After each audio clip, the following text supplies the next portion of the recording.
Assalamualaikum warahmatullahi wabarakatuh. Selamat pagi, semangat pagi. Oke, kita harus tetap semangat ya meskipun belajarnya daring. Oke, sebelum lanjut ke materi, anak-anak soleh dan soleha jangan lupa absen dengan ketik nama kalian di kolom komentar dan kelas kalian juga. Oke, ini sebelum lanjut menonton video ini, kalian harus sudah sarapan, harus sudah mandi, sudah bersih, siap untuk belajar. Sebelum kita lanjut pembelajaran, kita berdoa dulu bareng-bareng. Bismillahirrahmanirrahim. Alhamdulillahirabbil alamin. Arrahmanirrahim. Maliki yaumiddin. Iyyaka na'budu wa iyyaka nasta'in. Ihdinas siratal mustaqim. Siratal ladzina an'amta 'alaihim ghairil maghdubi 'alaihim waladdallin. Amin. Oke, kan kemarin kita sudah belajar mengenai benda padat, cair, dan gas. Nah, benda padat itu apa sih? Masih ingat gak benda padat itu? Ya, benda padat itu benda yang apabila dipindahkan, wujudnya akan tetap sama. Contohnya, nih, di sini ada botol. Botol ini dipindahkan ke tangan sebelahnya, bentuknya sama, tidak berubah, tetap berbentuk seperti botol sebelumnya. Nah, kalian masih ingat gak benda cair itu apa? Tadi benda padat, sekarang benda cair. Apa itu benda cair? Ya, benar. Benda cair itu benda yang apabila dipindahkan, dia akan berubah wujud sesuai dengan tempat yang ia tempatinya. Misalkan di sini ada air di dalam gelas. Air ini berbentuk seperti gelas kan? Nah, apabila air ini ibu pindahkan ke dalam botol seperti ini. Oke, setengahnya saja. Nah, airnya berbentuk seperti botol kan? Nah, ini namanya benda cair. Benda cair itu contohnya apalagi selain air? Coba sebutkan. Oke, kecap bisa. Kayak apa lagi? Sirup atau sirup bisa. Nah, itu namanya benda cair. Nah, kalau gas itu sama. Dia bentuknya mengikuti ruangan yang diisinya, tetapi tidak terlihat seperti udara yang ada di sekitar kita ya. Itu namanya gas. Oke, Ibu mau bertanya. Kalau misalkan lilin ini benda cair atau benda padat? Ya, ini benda padat. Kalau misalkan pulpen ini benda cair atau benda padat?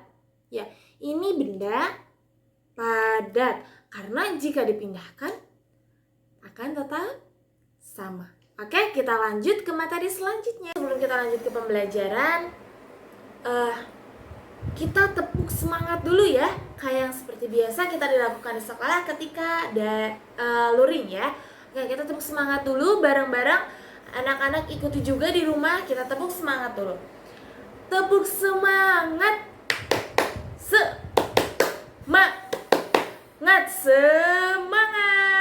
Oke, sekali lagi. Tepuk semangat. Semangat. Oke, mudah-mudahan kita semua selalu konsentrasi dan semangat dalam belajar. Oke, kita tepuk 1.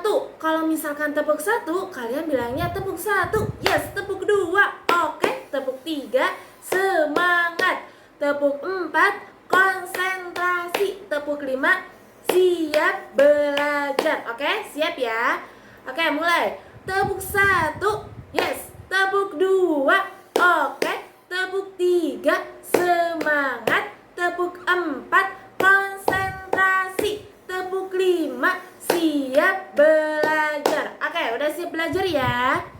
Nah, sekarang kita mau belajar tentang perubahan wujud sifat benda. Nah, kenapa sih kita harus belajar perubahan wujud sifat benda? Tujuannya apa sih? Nah, supaya kita tahu yang ada di sekeliling kita itu pasti mengalami perubahan wujud benda, dan nama-namanya itu juga ada, sudah ada nama-namanya. Kalau misalkan es mencair itu apa namanya, perubahannya dengan cara apa, atau nama perubahannya apa. Jadi kita supaya tahu apa yang terjadi di lingkungan kita, di sekeliling kita. Oke? Pernah dengar gak sih perubahan wujud benda? Perubahan wujud benda itu apa? Ada yang pernah dengar gak? Oke, kita langsung saja ya bahas perubahan wujud benda itu apa sih. Nah, perubahan wujud benda itu benda yang berubah dari wujud aslinya. Nah, kenapa sih wujud benda itu berubah?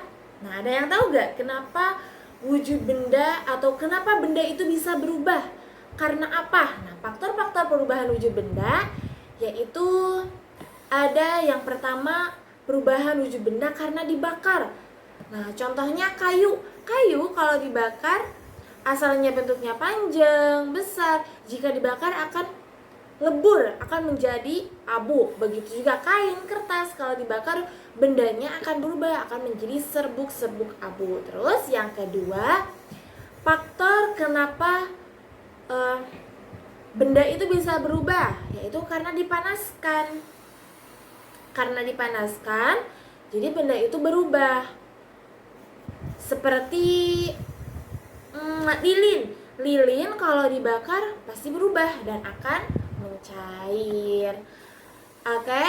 Yang ketiga yaitu jika benda diletakkan di luar rumah atau benda diletakkan di ruangan terbuka itu akan berubah. Contohnya seperti es krim. Jika diletakkan di luar kulkas maka itu akan berubah wujudnya, yaitu menjadi cair. Nah, contoh-contoh perubahan wujud benda yaitu yang pertama ada membeku. Oke, membeku adalah proses perubahan wujud benda cair menjadi padat. Peristiwa ini disebabkan oleh proses pendinginan. Nah, kenapa bisa membeku? Karena ada pendinginan. Seperti air yang dimasukkan ke dalam kulkas, maka air yang awalnya cair yaitu akan menjadi beku. Yang kedua, mencair. Mencair adalah proses perubahan wujud benda dari padat menjadi cair. Peristiwa ini disebabkan oleh pemanasan. Contohnya kayak lilin. Lilin jika dipanaskan akan mencair, dan es batu juga. Es batu, es krim jika dipanaskan akan mencair. Yang ketiga, menguap. Menguap adalah peristiwa perubahan wujud dari cair menjadi gas. Peristiwa ini disebabkan oleh pemanasan. Contoh, saat memasak air di panci, kemudian keluar udara yang disebut uap. Uap tersebut merupakan hasil air yang menguap karena suhu panas. Nah, kalau kalian masak air atau ketika kalian ngerebus mie, pasti di atasnya ada asap kan? Nah, itu yang dinamakan uap dan yang dinamakan menguap. Oke, selanjutnya keempat, mengembun. Mengembun adalah peristiwa perubahan wujud dari gas menjadi cair. Contoh, saat memasak air, tak hanya ada uap, ketika wadah ditutup terdapat butiran-butiran air di tepi atau di dinding wadah. Butiran ini disebut air yang mengembun. Oke. Kalian pernah melihat gak air, jika kalian memasukkan air dingin ke dalam gelas, terus dalam gelasnya ada kayak embun putih, kayak embun, nah itu namanya mengembun. Yang kelima yaitu menyublim. Menyublim adalah peristiwa perubahan wujud dari padat menjadi gas. Peristiwa ini disebabkan oleh pendinginan. Contoh, benda kampar yang dibiarkan di udara terbuka atau di luar bungkusnya akan habis lama-kelamaan. Nah, kamper yang kita taruh misalkan di lemari baju, lama-kelamaan akan habis, lama-kelamaan akan hilang. Nah, itu namanya proses menyublim. Baik, kesimpulannya yaitu yang mempengaruhi wujud benda itu berubah yaitu dengan cara dibakar, dipanaskan, atau benda itu berada di luar ruangan terbuka. Dan perubahan wujud benda itu, macam-macam perubahan wujud benda itu ada 5. Yang pertama, membeku, mencair, menguap, dan menguap, menyublin, dan mengembun. Itu ya. Oke. Untuk tugasnya, setelah kalian selesai menonton video ini, klik link yang ada di description box untuk mengerjakan tulis tentang materi yang telah dijelaskan tadi. Yang kedua yaitu kalian bereksperimen dengan memasukkan air ke dalam kulkas selama 12 jam, lalu membiarkan es krim di ruangan terbuka, memasak air sampai mendidih didampingi orang tua, kakak, ibu, sama siapa aja. Terus coba menuangkan air dingin ke dalam gelas dan mencoba menyimpan kapur baru selama 3 hari di kamar mandi. Lalu buatlah video dari hasil pengamatan kalian, dari eksperimen kalian tentang apa yang kalian lihat dan perubahan apa yang terjadi pada hasil 5 eksperimen tersebut.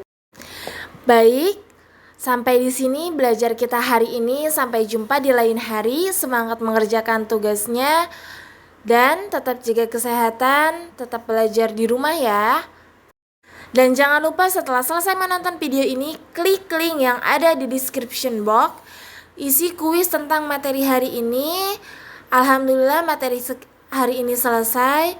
Ditutup dengan doa, Allahumma arinal haqqo haqqo warzuqna tiba'ah wa arinal batila batila warzuqna ijtinabah. Amin. Wassalamualaikum warahmatullahi wabarakatuh.